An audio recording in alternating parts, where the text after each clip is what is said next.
Good afternoon students. आज ही हमारा chapter 1 का सेमेस्टर सेकंड का 4th लेक्चर है और ये आज इस चैप्टर की थ्योरी का लास्ट लेक्चर है। जिन बच्चों ने इससे पहले के 3 लेक्चर नहीं देखे हैं वो इससे पहले के तीनों लेक्चर देख लें और इस लेक्चर को भी देखें और अपना जो चैप्टर 1 है सेमेस्टर 2 का उसको कंप्लीट करें। आपका जो साइंस का सिलेबस है वो 3 पार्ट में डिवाइडेड है, फिजिक्स, केमिस्ट्री और बायो में। मैं आपको चैप्टर 1, चैप्टर 3 और चैप्टर 4 फिजिक्स के कंप्लीट कराऊंगा। इसके अलावा टीना मैम और अजय सर, टीना मैम आपको बायो के चैप्टर करवाएंगी और अजय सर आपको केमिस्ट्री के चैप्टर करवाएंगे। तो कंटिन्यू करते हैं आज अपने टॉपिक से। इससे पहले के 3 चैप्टर में समराइज़ कर लेते हैं कि हमने क्या क्या स्टडी किया। इससे पहले हम पढ़ चुके हैं कि हमारे ब्रह्मांड की उत्पत्ति कैसे हुई, ब्रह्मांड के साथ फिर हमारा सौरमंडल कैसे बना, सौरमंडल बनने के बाद जो विभिन्न प्रकार के सेलेस्टियल बॉडी आकाशीय पिंड बने उनकी उत्पत्ति कैसे हुई, जिसमें हम तारे, क्षुद्र ग्रह, धूमकेतु, इन सब के बारे में, तारामंडल के बारे में, इन सब के बारे में पढ़ा। उसके बाद उससे अगली क्लास में हमने पृथ्वी पर जीवन की उत्पत्ति और पृथ्वी की उत्पत्ति, पृथ्वी की विकास कैसे हुआ, पृथ्वी पे जो आज हम विभिन्न प्रकार की संरचनाएं देखते हैं, कहीं पे समुद्र है, कहीं पे पहाड़ हैं, वो सब कैसे विकसित हुए और किस प्रकार हमारी पृथ्वी पर जो हम जीवन देखते हैं, सजीवों के लक्षण हैं, वो सजीव कैसे उत्पन्न हुए, उन सब के बारे में हम अपनी पिछली क्लास तक स्टडी कर चुके हैं। और इस पृथ्वी पर जीवन की उत्पत्ति के जो विभिन्न मत हैं उनको भी हम अपनी पिछली क्लास में स्टडी कर चुके हैं। आज की इस क्लास में जो हम पढ़ने जा रहे हैं वे हमारे टॉपिक हैं अंतरिक्ष अन्वेषण, यानी स्पेस एक्सप्लोरेशन, अंतरिक्ष की खोज, कृत्रिम उपग्रह। अंतरिक्ष की जो खोज है उसमें 2 चीज़ें सबसे ज़्यादा महत्वपूर्ण हैं। एक तो वह यान जिसके द्वारा हम अंतरिक्ष में जाएंगे, तो वो हमारा प्रक्षेपण यान हो गया, और दूसरा है कृत्रिम उपग्रह जो हमें लगातार अंतरिक्ष में होने वाली घटनाओं की चित्र भेजते रहते हैं, सूचनाएं भेजते रहते हैं, तो वो सब कृत्रिम उपग्रह। तो दोनों के बारे में डिटेल में इसमें पढ़ेंगे, अंतरिक्ष अन्वेषण के तहत कृत्रिम उपग्रह भी और प्रक्षेपण यान भी। इसके बाद भारत का क्या इतिहास है प्रक्षेपण कार्यक्रमों में, अंतरिक्ष अन्वेषण में, तो उसके क्रम में हम भारतीय अंतरिक्ष अनुसंधान जो है उसका इतिहास पढ़ेंगे, इस संगठन के बारे में पढ़ेंगे, इसके जो अंतरिक्ष के कार्यक्रम हैं उनका इतिहास, कैसे जो है भारतीय अंतरिक्ष अनुसंधान ने जो अपने कार्यक्रम शुरू करे वो किस प्रकार से, किस स्ट्रक्चर के साथ शुरू करे और आज किस स्थिति में है। जो हमारे देश का ये सबसे मेन इसरो जिसको हम कहते हैं भारतीय अंतरिक्ष अनुसंधान संगठन, इसकी प्रमुख उपलब्धियां क्या क्या हैं, इसके प्रमुख अंतरिक्ष कार्यक्रम कौन कौन से हैं और इसके अलावा विभिन्न देशों के अंतरिक्ष केंद्र। तो ये प्रकरण आज हम अपने इस वीडियो लेक्चर में कवर करेंगे। तो शुरुआत करते हैं सबसे पहले अंतरिक्ष अन्वेषण के साथ। अंतरिक्ष अन्वेषण का मतलब है हमारी जो ये पृथ्वी है इसके चारों तरफ एक वायुमंडल है, वायुमंडल के बाहर का जो क्षेत्र है उसको हम अंतरिक्ष कहते हैं। तो वायुमंडल के बाहर के क्षेत्र की किसी भी चीज़ की जानकारी, किसी भी चीज़ की खोज, रिसर्च, एक्सप्लोरेशन, वो हमारा कहलाता है अंतरिक्ष अन्वेषण। यानी हम किसी अन्य ग्रह की खोज कर रहे हैं, हम चंद्रमा पे कुछ खोज कर रहे हैं, हम मंगल ग्रह पे खोज कर रहे हैं, सूर्य को लेकर कुछ खोज कर रहे हैं, यानी कोई भी ऐसी खोज जो हमारे धरती के, पृथ्वी के वायुमंडल के बाहर के क्षेत्र में है उसको हम अंतरिक्ष अन्वेषण कहते हैं। तो अंतरिक्ष अन्वेषण का इतिहास काफ़ी पुराना है। 1957 से ये पहली बार अंतरिक्ष अन्वेषण का कार्यक्रम शुरू हुआ था और सबसे पहले रूस ने अंतरिक्ष अन्वेषण का शुभारंभ किया और स्पुतनिक नामक एक कृत्रिम उपग्रह अंतरिक्ष में भेजा था। तो उस समय की टेक्नोलॉजी के हिसाब से एक बहुत बड़ी उपलब्धि थी और इसी को देखते हुए प्रतिस्पर्धा के तहत अमेरिका ने भी अगले ही वर्ष जनवरी 1958 में अपने एक कृत्रिम उपग्रह एक्सप्लोरर यानी खोजकर्ता को अंतरिक्ष में भेजा। तो अंतरिक्ष अन्वेषण के लिए केवल कृत्रिम उपग्रह ही नहीं बल्कि यानों का भी प्रयोग किया गया है और इन कृत्रिम उपग्रहों को भेजने के लिए, लॉन्च करने के लिए भी हमें अंतरिक्ष यानों का प्रयोग करना पड़ता है। तो अंतरिक्ष अन्वेषण का इतिहास काफ़ी पुराना है। 1957 से ये अंतरिक्ष अन्वेषण का कार्यक्रम जो है ये शुरू हो गया था। तो कृत्रिम उपग्रह, अब हमारे पास 2 चीज़ें आई, एक तो आया हमारे पास कृत्रिम उपग्रह और एक हमारे पास आए प्रक्षेपण यान। तो कृत्रिम उपग्रह क्या चीज़ है? कृत्रिम उपग्रह मानव निर्मित वह वस्तु है जो पृथ्वी की एक निश्चित कक्षा में परिक्रमा करता रहता है। हम इसे पृथ्वी के चारों तरफ जैसे चंद्रमा परिक्रमा करता है, उसकी एक निश्चित कक्षा है, ऐसे ही हम एक कृत्रिम उपग्रह को अगर पृथ्वी के वायुमंडल के बाहर ले जाकर और एक निर्धारित गति के साथ छोड़ देते हैं तो वह पृथ्वी के चारों तरफ परिक्रमा करने लगता है। तो ये जो गति है, अगर हमें पृथ्वी के चारों तरफ अपने उपग्रह को स्थापित करना है तो पृथ्वी की जो कक्षा है जिसके चारों तरफ उसको गति करनी है, उसमें उसकी चाल कम से कम, उसकी गति कम से कम 8 किलोमीटर प्रति सेकंड होनी चाहिए। इससे कम होने पर वह पृथ्वी की तरफ नीचे आके गिर पड़ेगा और अगर उसकी गति बहुत ज़्यादा हो जाएगी तो वो उस कक्षा को छोड़कर अंतरिक्ष में पलायन कर जाएगा और लगातार आगे बढ़ता ही चला जाएगा।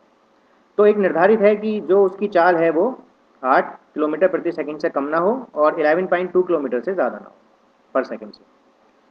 इसके अलावा इस चाल को प्राप्त करने के बाद उस उपग्रह को एक क्षैतिज धक्का भी देना पड़ता है, एक फोर्स देनी पड़ती है, हॉरिजॉन्टल फोर्स उसको हमें देनी पड़ती है ताकि वो उस कक्षा में भ्रमण करना शुरू कर दे और फिर वो जो पृथ्वी है वो उस पर अपनी तरफ एक गुरुत्वाकर्षण बल लगाएगी और उस बल के कारण, अभिकेंद्रीय बल के कारण, जो ये उपग्रह हमारा ये लगातार उस कक्षा में भ्रमण करता रहेगा। तो इन उपग्रहों को लॉन्च करने के लिए, इतनी पृथ्वी के इतनी ऊंचाई तक ले जाने के लिए हमें एक रॉकेट, जिन्हें हम बहुस्तरीय प्रमोचन वाहन कहते हैं, उनकी आवश्यकता पड़ती है और उन्हीं के द्वारा इनको पृथ्वी के परितः कक्षा में स्थापित किया जाता है। तो उपग्रह जो है ये दो प्रकार की कक्षा में प्रतिस्थापित किए जाते हैं। दो प्रकार की कक्षा क्या है? अगर हम भूमध्य रेखा के चारों तरफ घूमने वाला उपग्रह प्रक्षेपित करते हैं तो वो भूमध्य रेखी कक्षा कहलाती है, और अगर हम जो हमारे ध्रुव हैं, उत्तरी ध्रुव और दक्षिणी ध्रुव, उनके परितः घूमने वाला उपग्रह प्रक्षेपित करते हैं तो वह उनकी ध्रुवीय कक्षा कहलाती है। ये दोनों कक्षाएं हमें ध्यान रखनी है कि हमारा जो हम उपग्रह प्रक्षेपित कर रहे हैं वह भूमध्य रेखीय कक्षा का है या ध्रुवीय कक्षा का है। भूमध्य रेखीय कक्षा के जो उपग्रह हैं वह पृथ्वी तल से काफी ऊंचाई पर, लगभग 36,000 किलोमीटर की ऊंचाई पर प्रक्षेपित किए जाते हैं। इन कक्षाओं के उपग्रहों का दूर संचार में उपयोग होता है। जितनी भी आजकल हम कम्युनिकेशन देखते हैं, हमारे टेलीफोन चल रहे हैं या हमारी मिलिट्री जो है वे फ़ोन यूज़ कर रही है दूर संचार के लिए, या हम जीपीएस सिस्टम यूज़ कर रहे हैं, तो जितने भी संचार के साधन हैं, टेलीविज़न है, टाटा स्काई, डीटीएच, ये सब, एयरटेल, सब घर पे लगे रहते हैं और हम जो है अपने मनपसंद के चैनल देख सकते हैं। तो ये जितना भी कम्युनिकेशन हो रहा है, संचार हो रहा है, ये सब इन उपग्रहों के द्वारा ही संभव है जो भूमध्य रेखीय कक्षा में स्थापित हैं और इन प्रयोगों के लिए जिनको वहां स्थापित किया गया है। जो दूसरी कक्षा है, ध्रुवीय कक्षा, यह पृथ्वी तल से लगभग 1000 किलोमीटर की ऊंचाई पर होती है और इन कक्षाओं के, क्योंकि नजदीक है ये कक्षा, तो इनके उपग्रहों का जो उपयोग है ये मौसम एवं सुदूर संवेदन में किया जाता है। मौसम तो आप सब लोग समझ ही गए होंगे कि क्योंकि जितनी भी मौसम से संबंधित घटनाएं हैं ये पृथ्वी के वायुमंडल में होती हैं। तो ये जो कक्षा है 1000 किलोमीटर वाली, ये पृथ्वी के काफी नजदीक है और इस कक्षा में स्थापित उपग्रह वह जितने भी मौसम संवेदी चीज़ें हैं कि तूफान आने वाला है, बाढ़ आने वाली है, या इस तरीके की जितनी भी मौसमी घटनाएं हैं, बिजली है, तो उन सब घटनाओं के बारे में ये उपग्रह हमें सूचना देते रहते हैं। जो सुदूर संवेदन होता है, ये इसका मतलब है रिमोट सेंसिंग, या जो ये उपग्रह हैं ये समय समय पर हमारी पृथ्वी के चित्र हमें भेजते रहते हैं जो हमारे विभिन्न प्रकार के आकलन में, विभिन्न प्रकार के सर्वे में काम आते हैं। जैसे हम बताते हैं कि भाई हमारी धरती पे कितने प्रतिशत भाग में जल है, तो उसका गणना कैसे की गई वो इन चित्रों के माध्यम से हम कर सकते हैं जो सुदूर संवेदन उपग्रहों के द्वारा भेजे जाते हैं। या कितना भाग हरा भरा है, ये कहाँ पहाड़ की स्थिति कहाँ पर है, कितने हिस्सा पहाड़ों से घिरा हुआ है, कितना हिस्सा पठारों से घिरा हुआ है। तो इस तरीके के जितने भी सर्वे हैं, जितने भी धरती के चित्र से संबंधित चीज़ें हैं, वो रिमोट सेंसिंग में आती हैं, सुदूर संवेदन में आती हैं, और इन सबको हम सुदूर संवेदन उपग्रह के द्वारा कर सकते हैं। ये दोनों ही प्रकार के उपग्रह, जो मौसम उपग्रह और सुदूर संवेदन उपग्रह हैं, ध्रुवीय कक्षा में प्रक्षेपित किए जाते हैं। और जो संचार, कम्युनिकेशन वाले हैं, क्योंकि हम जानते हैं कि कम्युनिकेशन के लिए जो बाह्य परिमंडल है, हमारी धरती के बाहर का जो मंडल है, आकाश है, अंतरिक्ष है, उससे जो आने वाले सिग्नल्स हैं उनमें कोई डिस्टर्बेंस नहीं रहती है। इसीलिए इसकी जो कक्षा है वो धरती से बहुत अधिक ऊंचाई पर है, 36,000 किलोमीटर की ऊंचाई पर है, ताकि वहाँ से ईजिली हमारे सिग्नल जो हैं वो बिना किसी डिस्टर्बेंस के धरती तक ट्रांसफर हो सकें। तो ये दोनों हमने जाना कि भाई जो हमारे उपग्रह हैं वो दो प्रकार की कक्षाओं में स्थापित होते हैं, या तो भूमध्य रेखीय कक्षा होगी या ध्रुवीय कक्षा होगी। ये निर्भर करेगा कि हमने जो उपग्रह प्रक्षेपित करना है वह हम अपने किस कार्य के लिए प्रक्षेपित कर रहे हैं। उपयोग के आधार पर भी जैसे अभी आया, तीन भागों में हमने इसको बांटा है। संचार उपग्रह, जितने भी जो हमारे एजुकेशन साइट चल रही हैं आजकल, विभिन्न प्रकार के हम एजुकेशन के चैनल देख रहे हैं, संचार उपग्रह में आते हैं। टेलीफोनिक जितना है वो सब संचार उपग्रह में आता है। सुदूर संवेदी जैसे अभी बताया, पृथ्वी के जितना सर्वे है कि पहाड़ की स्थिति, वृक्षों की स्थिति, पानी की स्थिति, वो सुदूर संवेदी उपग्रह के द्वारा भेजे गए चित्रों के माध्यम से होती है।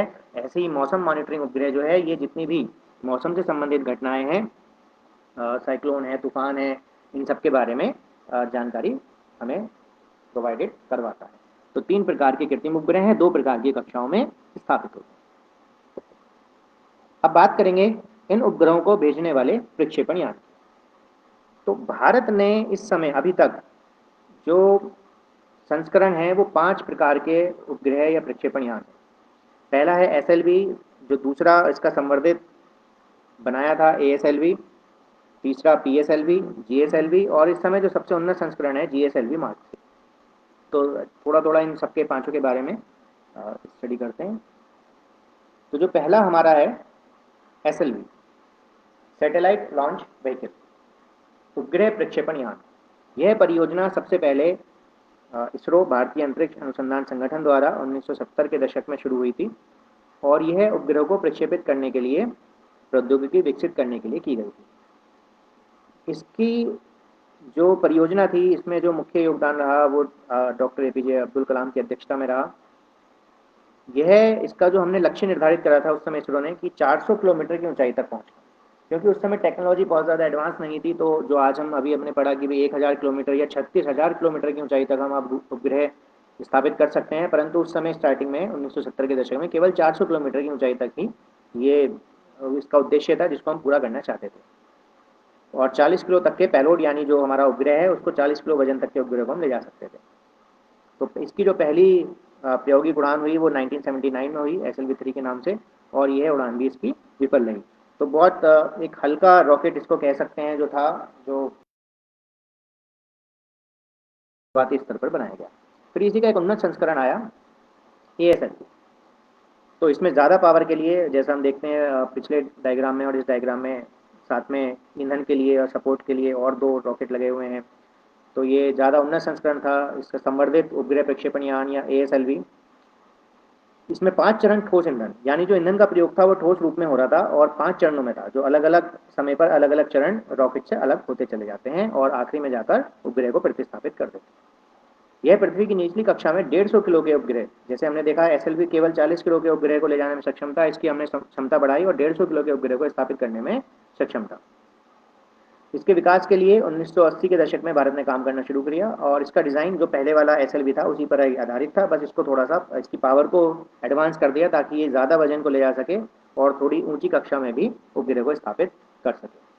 शुरुआत के जितने हमारे कार्यक्रम रहे वो SLV और ASLV के द्वारा ही संपन्न हुए, परंतु वर्तमान में ये दोनों ही सेवा से निवृत्त हो चुके हैं, इनका रिटायरमेंट हो चुका है और अब ये सेवा में नहीं है।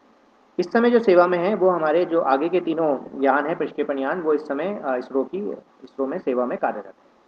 तो जो अगला हमारा सबसे महत्वपूर्ण यान है जिसने अब तक सबसे ज़्यादा उड़ानें अपनी करी हैं और सफल उड़ानें करी हैं, वो है हमारा PSLV, यानी ध्रुवीय उपग्रह प्रक्षेपण यान। ध्रुवीय कक्षा के बारे में अब हमने पीछे पढ़ा, जो पृथ्वी से जो ध्रुवों की तरफ, जो ध्रुवों के परिक्रमण वाली कक्षा है उसको हम ध्रुवीय कक्षा कहते हैं, जो लगभग पृथ्वी से 1000 किलोमीटर की ऊंचाई पर स्थित होती है। उस कक्षा में प्रक्षेपित करने के लिए जो सबसे पहले हमारा रॉकेट या प्रमोचन यान बना वो हमारा PSLV था, पोलर सैटेलाइट लॉन्चिंग व्हीकल। ये इसरो द्वारा संचालित प्रक्षेपण प्रणाली है, उपभोजित प्रक्षेपण प्रणाली है। इसमें उपभोजित यानी इसमें 2 प्रकार के ईंधनों का प्रयोग हुआ, ठोस ईंधन भी और लिक्विड ईंधन भी। द्रव और ठोस दोनों प्रकार के ईंधनों का इसमें प्रयोग होता है। 4 चरण में इसमें ईंधन भरा जाता है, 2 चरणों में ठोस ईंधन होता है और 2 चरणों में इसके लिक्विड ईंधन होता है। भारत ने इसे अपने सुदूर संवेदी उपग्रह को सूर्य समकाली कक्षा में प्रक्षेपित करने के लिए विकसित किया है।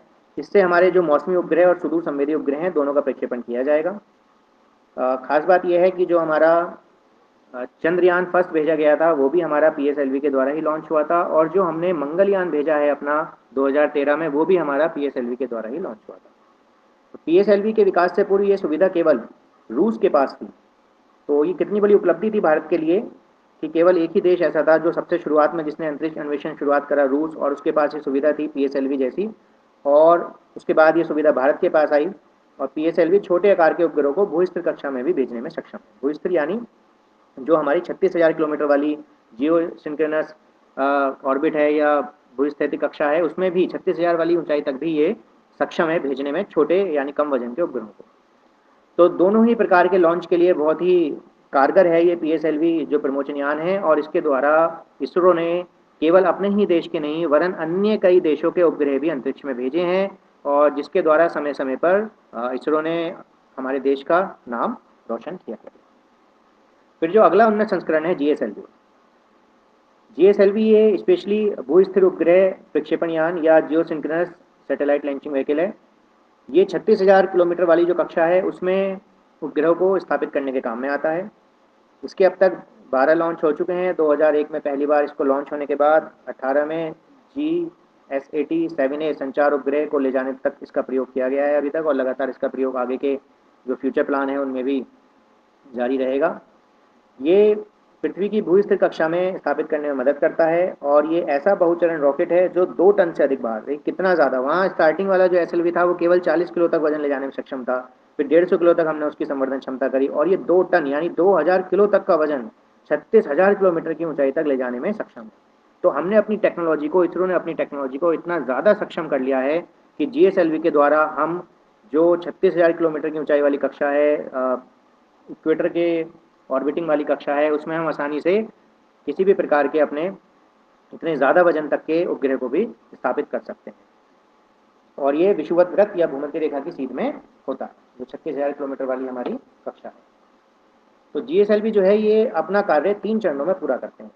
तीसरे चरण में सबसे अधिक बल की आवश्यकता होती है, और ताकि उसको धक्का देने के लिए, इतने ज़्यादा वजन को कक्षा में स्थापित करने के लिए, और इस आवश्यकता को पूरा करने के लिए इसमें एक स्पेशल टेक्नोलॉजी का यूज़ किया गया है जिसे हम कहते हैं क्रायोजेनिक। क्रायोजेनिक क्या होता है, ये इसको हम हायर क्लासेस में पढ़ते हैं। क्रायोजेनिक इज़ अ टेक्निक जिसमें हम जो बहुत निम्न ताप की गैसें हैं उनको हम द्रवित अवस्था में रखते हैं, जैसे नाइट्रोजन है, हाइड्रोजन है, तो बहुत ही ठंडी है, बिल्कुल ठंडी अवस्था वाली जो गैसें हैं उनको हम इसमें प्रयोग करते हैं, और बहुत ही एक्यूरेट टेक्नोलॉजी पे, एक्यूरेट प्रिसिशन पे ये इंजन काम करता है। इसमें जरा सी भी, क्योंकि ये बहुत ठंडा होने की वजह से जरा सा ताप मिलते ही ये एकदम गैसीय अवस्था में या ज्वलनशील अवस्था में आ जाती हैं, तो बहुत ही ज़्यादा प्रिसाइज टेक्नोलॉजी पे वर्क करता है, पर लेकिन इसकी क्षमता इतनी अधिक होती है कि 2000 टन तक के उपग्रह को भी 36,000 किलोमीटर की कक्षा में आसानी से स्थापित कर सकता है। तो बिना क्रायोजेनिक टेक्नोलॉजी के इसका निर्माण मुश्किल था, तो बहुत वैज्ञानिकों के अथक प्रयास के द्वारा ये जीएसएलवी जो है इसको हम बना पाने में सक्षम हुए। अधिकतर जो काम के उपग्रह हैं वो 2 टन से ज़्यादा के ही होते हैं, उनमें बहुत सारे हमें इंस्ट्रूमेंट्स लगाने पड़ते हैं, बहुत सारे कैमराज लगाने पड़ते हैं, सोलर पैनल लगाने पड़ते हैं, ताकि वो बहुत समय तक बहुत ज़्यादा इन्फॉर्मेशन हमें भेज सकें। तो इतने ज़्यादा वजन जितना बढ़ेगा, और उतनी ही ज़्यादा हमें पता है कि उससे प्राप्त होने वाली हमें इन्फॉर्मेशन बढ़ेगी, और इस काम को करने के लिए हमें उसको अंतरिक्ष में भेजने के लिए एक बहुत ही उन्नत और एक बहुत ही पावरफुल प्रमोचन यान की आवश्यकता थी, जिसको इस जीएसएलवी ने पूरा किया है। तो इसलिए दुनिया भर में छोड़े जाने वाले 50% उपग्रह इसी वर्ग में आते हैं, और जीएसएलवी रॉकेट इस भार वर्ग के 2-3 उपग्रहों को एक साथ अंतरिक्ष में ले जाकर निश्चित किलोमीटर की ऊंचाई पर भू-स्थिर कक्षा में स्थापित कर देता है। यही इसकी प्रमुख विशेषता है। तो हम जान रहे हैं कि कितना यूजफुल आज की टेक्नोलॉजी के हिसाब से बहुत ही महत्वपूर्ण ये जीएसएलवी प्रक्षेपण यान है। इसी का ही एक उन्नत संस्करण इस समय है जीएसएलवी मार्क 3, और ये भू-स्थिर उपग्रह प्रक्षेपण यान संस्करण 3 है जो इस समय का सबसे रिसेंट प्रक्षेपण यान है। इसे मार्क 3 भी कहा जाता है, और इसका प्रयोग जो हमारा चंद्रयान 2 अब फ्यूचर इसमें है, चंद्रयान 2 जो अभी भेजा था वो जीएसएलवी मार्क 3 के द्वारा ही भेजा गया था, जिसके बारे में हम सब जानते हैं, जिसका विक्रम लैंडर था, और उसकी भारत एक नया कीर्तिमान, एक नया इतिहास इसको जो है वो बनाना चाह रहा था। वो चंद्रयान 2 के द्वारा आज तक जितने भी चंद्रयान भेजे गए हैं वो चंद्रमा के उत्तरी ध्रुव पर भेजे गए हैं। उत्तरी ध्रुव पर लैंडिंग बहुत आसान होती है, आसानी से हम अपने जो हमारा लैंडर है उसके थ्रू हम उपग्रह को भेजकर आसानी से वहाँ चंद्रमा की सतह पर पहुंचा सकते हैं। पर लेकिन इसरो ने पहली बार ये कोशिश करी थी कि अपने चंद्रयान को चंद्रमा की दक्षिणी ध्रुव पे पहुंचाने का प्रयास किया था, और उसके लिए जो जीएसएलवी मार्क 3 है इसका प्रयोग किया गया। बहुत ही सफल ये चल रहा था, परंतु केवल 2.1 किलोमीटर की डिस्टेंस रह गई थी, और जो उसका विक्रम लैंडर था उसका सिग्नल टूट गया, और वो हम सब ने न्यूज़ के माध्यम से उसको जाना भी था, देखा भी था, और इतने नज़दीक जाकर हम उस मिशन को इसरो पूरा नहीं कर पाया और वह मिशन असफल हो गया। परंतु ये अपने आप में एक बहुत बड़ी उपलब्धि थी कि इतना साहस किया कि दक्षिणी ध्रुव पर पहुंचने के लिए इस मिशन को प्रयासरत किया। और ऐसा मेरा मानना है कि भविष्य में जल्द ही ये मिशन पूरा होगा और चंद्रमा के जो दक्षिण ध्रुव है उसकी पूरी जानकारी हम तक पहुंचेगी और भारत इसरो जरूर दक्षिण ध्रुव तक पहुंचने के अपने टारगेट को पूरा करेगा। तो अब ये हमने जान लिया कि भाई इसरो आज कितनी उन्नत स्थिति में पहुंच चुका है, पर लेकिन ये उन्नत स्थिति कैसी स्थितियों से होती हुई पहुंची है। तो ये संघर्ष को दिखाता है और संघर्ष को हमें अपने जीवन में कभी नहीं छोड़ना चाहिए। अगर हम संघर्ष करते रहेंगे तो जरूर हम कहीं ना कहीं कभी ना कभी एक अच्छी स्थिति पर पहुंचेंगे। तो भारतीय अंतरिक्ष अनुसंधान का इतिहास, तो भारत का ये जो इतिहास है ये बहुत पुराना है और ये असल में जब चीन और भारत के बीच में वस्तुओं का आदान प्रदान होता था तभी से कुछ इसके बारे में इसके बारे में होना शुरू हो गया था। टीपू सुल्तान द्वारा जब मैसूर में युद्ध हुआ तो उसने अंग्रेजों को खदेड़ने के लिए रॉकेट का प्रयोग किया और उस रॉकेट के प्रयोग को देखकर जो अंग्रेज एक विलियम कंगरीव थे वो प्रभावित हुए और उन्होंने उसी रॉकेट की संरचना को लेते हुए कंगरीव रॉकेट का आविष्कार किया। रॉकेट जो है ये हमारे पड़ोसी देश चीन का आविष्कार था और चीन से क्योंकि हमारे संबंध पुराने हैं, रेशमी मार्ग के थ्रू हम वस्तुओं का आदान प्रदान करते थे, तो हमारे देश तक ये रॉकेट की टेक्नोलॉजी आई जिसे टीपू सुल्तान ने यूज़ किया और टीपू सुल्तान के द्वारा इस प्रभाव को देखकर विलियम कंगरीव ने उसके द्वारा अपना जो रॉकेट है उसको बनाया। तो इस प्रकार से हमारे अंतरिक्ष अनुसंधान के लिए सबसे पहला रॉकेट है वो बनकर तैयार हुआ और इसके आगे जाकर भविष्य में बहुत उम्दा चीज़ें हमें देखने के लिए मिली। 1947 में जब देश आज़ाद हुआ तो भारतीय वैज्ञानिक और राजनीतिज्ञ रॉकेट तकनीक के सुरक्षा क्षेत्र में उपयोग और अनुसंधान एवं विकास की संभावना को देखते हुए विख्यात हुए। भारत जनसंख्या की दृष्टि से विशाल है, इस समय दूसरे पायदान पे है और आने वाले भविष्य में जल्द पहले पायदान पर पहुंचेगा। तो दूर संचार के क्षेत्र में कृत्रिम उपग्रहों की संभाव्यता को देखते हुए भारत में अंतरिक्ष अनुसंधान संगठन की स्थापना की गई। तो भारतीय अंतरिक्ष अनुसंधान के लिए एक संगठन बनाया गया जो सारे भारत के जितने भी अंतरिक्ष के अनुसंधान के कार्यक्रम हैं उनको गवर्न करता है, गवर्निंग बॉडी है और वो हमारा बना अंतरिक्ष अनुसंधान संगठन। तो अंतरिक्ष अनुसंधान संगठन में जो भारत ने अपना जो पहला रॉकेट लॉन्च किया वो 21 नवंबर 1963 को लॉन्च किया था और ये जो मंगलयान हमारा सन 2013 में हमने लॉन्च करा उससे करीब 50 साल पहले ये रॉकेट लॉन्च हुआ था। ये एक अपाचे रॉकेट था और इस रॉकेट को हमने, ये स्वदेशी नहीं था बल्कि इस रॉकेट को हमने अमेरिका से लिया था। जो भारत में बना जो पहला रॉकेट था वो इसके 4 साल बाद रोहिणी 75 था जिसे 20 नवंबर 1967 को लॉन्च किया गया। तो अभी हमने देखा कि 57 में रूस ने किया, 58 में अमेरिका ने किया और उसके भी लगभग 9 ईयर्स के बाद 1967 में भारत ने अपना पहला रॉकेट रोहिणी 75 लॉन्च किया था। तो भारतीय अंतरिक्ष अनुसंधान संगठन का जो गठन हुआ ये 1969 में हुआ था और इसका जो मुख्यालय है वो बेंगलोर में। इसका मुख्य कार्य है अंतरिक्ष संबंधी तकनीक उपलब्ध करवाना, अंतरिक्ष के जितने कार्यक्रम हैं जैसे उपग्रह हैं, ब्रह्मोचक्यान हैं, रॉकेट हैं, भूप्रणाली हैं, उनका विकास, उनको अच्छे से अच्छी टेक्नोलॉजी उनमें इनेबल करना।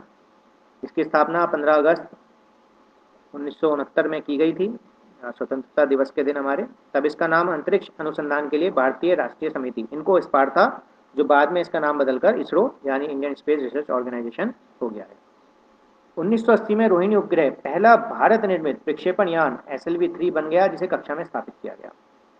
तो 1980 में जाकर हम स्वदेशी एक उपग्रह ऐसा खुद से स्थापित कर पाए कक्षा में और ये हमारे लिए एक बड़ी उपलब्धि थी जो 1980 में जाकर प्राप्त हुई इसरो बनने के लगभग 11 वर्षों के बाद। तो भारत के अब अंतरिक्ष कार्यक्रम का क्रमवार इतिहास देखते हैं तो भारत ने अपने अंतरिक्ष कार्यक्रम की शुरुआत बहुत ही सीमित संसाधनों के साथ की थी। जब पहले उपग्रह को अंतरिक्ष में भेजा गया था तब शायद ही किसी ने सोचा हो कि भारत का अंतरिक्ष यान किसी दिन मंगल के लिए भी जा सकेगा। चंद्रमा और मंगल इन दोनों के लिए हम अपने अंतरिक्ष यानों को, सूर्य के अन्वेषण के लिए भी अंतरिक्ष यान जो है वो हमारा जा सकेगा। तो भारत का पहला उपग्रह जो छोड़ा गया था वो आर्यभट्ट था और 19 अप्रैल 1975 को सोवियत संघ द्वारा, उस समय जितने भी रूस और ये सब देश थे वो सोवियत संघ में आते थे, सोवियत संघ द्वारा अंतरिक्ष में छोड़ा गया था। इसका नाम महान गणितज्ञ आर्यभट्ट के नाम पर रखा गया था, पर लेकिन इसने 5 दिन बाद ही काम करना बंद कर दिया था।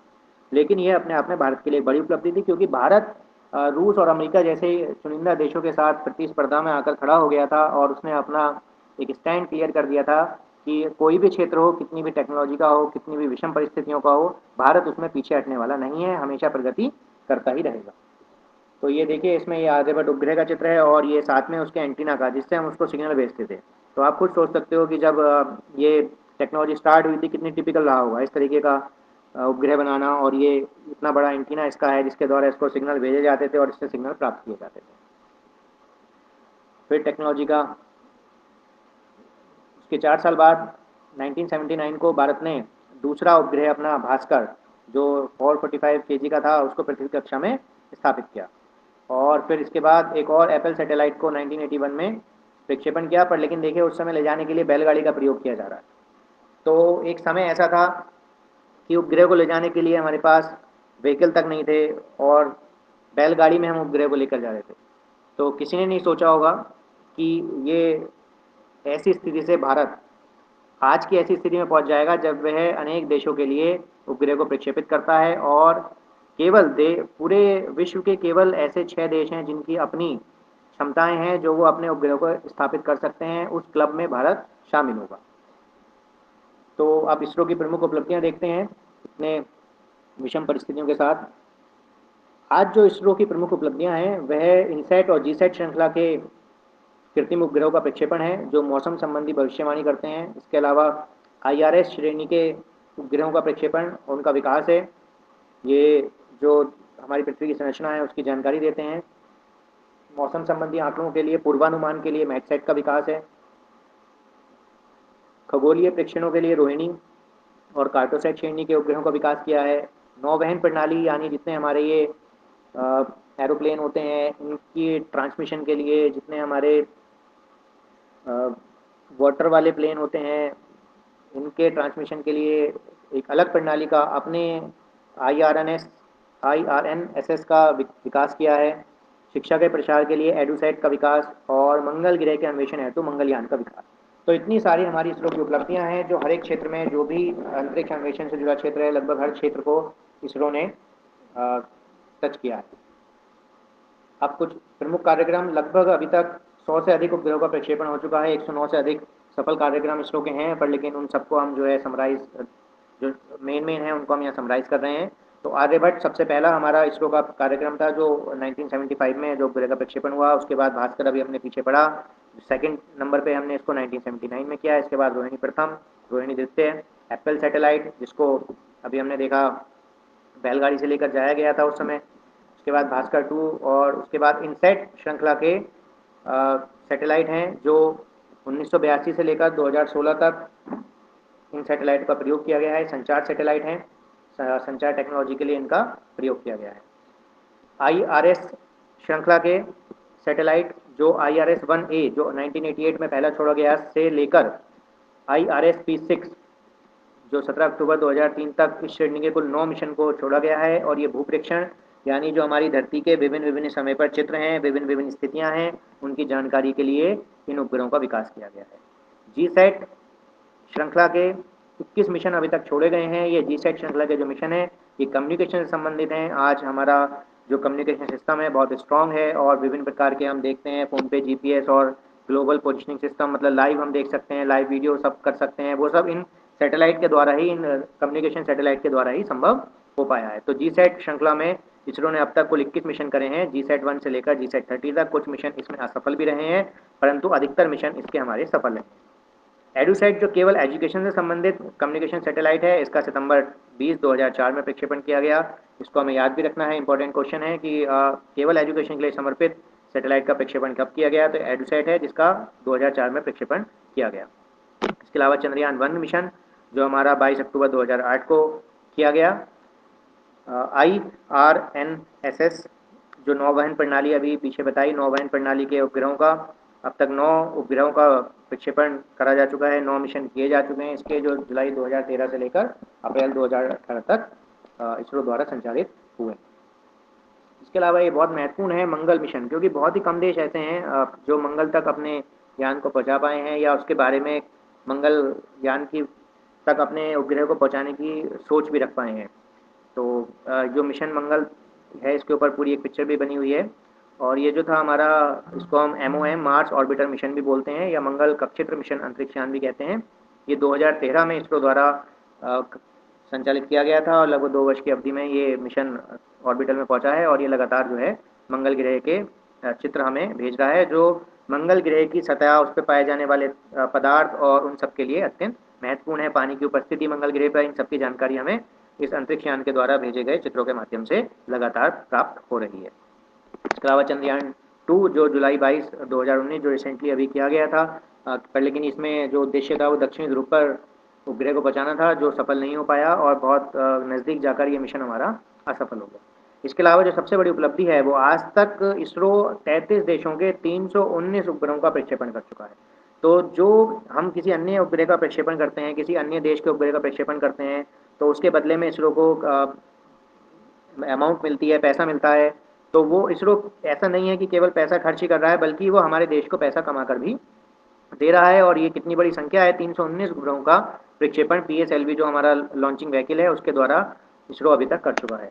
तो बहुत ज़्यादा उपलब्धियां हैं ये इसरो की। और ये अंतरिक्ष कार्यक्रम रहे भारत के हमारे, किस प्रकार अंतरिक्ष कार्यक्रम के द्वारा भारत कहाँ से कहाँ तक आज पहुँच चुका है। ये विभिन्न देशों के अंतरिक्ष केंद्र हैं। इस समय केवल 6 ही देश ऐसे हैं जिनके पास अपने लॉन्चिंग व्हीकल हैं और जो स्वयं से उपग्रह को बनाकर उनका अंतरिक्ष में प्रक्षेपण कर सकते हैं। उन 6 ग्रहों में अमेरिका है, जिसकी स्पेस एजेंसी का नाम नासा है। पेरिस, जिसके अंदर 22 कंट्री सम्मिलित हैं, और पूरा यूरोपियन कंट्री का ये समूह है जिसको हम यूरोपियन स्पेस एजेंसी कहते हैं। इसके अलावा चाइना का है CNSA, China National Space Administration. Japan का Japan Aerospace Exploration Agency. Russia का है अपना Russian Federal Space Agency RFSA. और हमारे देश भारत का, इंडिया का इंडियन स्पेस रिसर्च ऑर्गेनाइजेशन। तो ये हमारे लिए एक बहुत ही गर्व की बात है कि हम इतने लगभग 300 के आसपास देश हैं पूरी दुनिया में, और उनमें से केवल 6 ही देश ऐसे हैं जिनके पास अपनी प्रक्षेपण प्रणाली है, और उन 6 में से एक देश हमारा भारत है।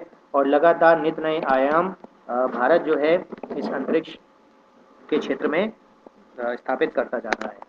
तो ये आज का हमारा जो वीडियो थी, यहीं इसको अब हम समाप्त करते हैं। थैंक यू, धन्यवाद। और अगली क्लास में हम नए चैप्टर, जो हमारा चैप्टर नंबर 3 है, वहाँ से स्टार्ट करेंगे। और मैं अपेक्षा करता हूँ सभी स्टूडेंट से कि वो अब तक की चारों वीडियो को देखेंगे और जो इनमें आए हुए महत्वपूर्ण प्रश्न हैं उनको अपना तैयार करके रखेंगे, ताकि जब कभी भी आपके यूनिट टेस्ट हो तो उसमें आप अच्छे से अच्छा अपना प्रयास कर सकें, अच्छे से अच्छे नंबर जो है वो आप स्कोर कर सकें। Thank you very much. Keep watching.